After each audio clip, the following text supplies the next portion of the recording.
اعوذ باللہ من الشیطان الرجیم بسم اللہ الرحمن الرحیم الذی خلق الموت والحیات لیبلوکم ایکم احسن عملا۔ اللہ سبحانہ و تعالیٰ وہ ذات ہے جس نے موت اور زندگی کو پیدا فرمایا تاکہ دیکھے تم میں سے کون بہتر عمل کرنے والا ہے۔ اللہ سبحانہ و تعالیٰ نے اس دنیا کو دارالعمل بنایا ہے، دارالجزا نہیں ہے۔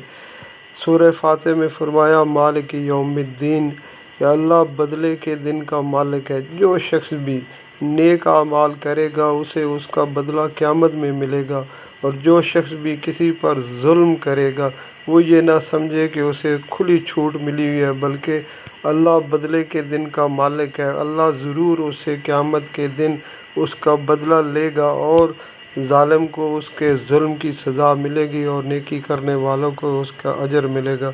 اللہ تعالیٰ کی ذات ہمیں اس پر کامل یقین عطا فرمائے، آمین۔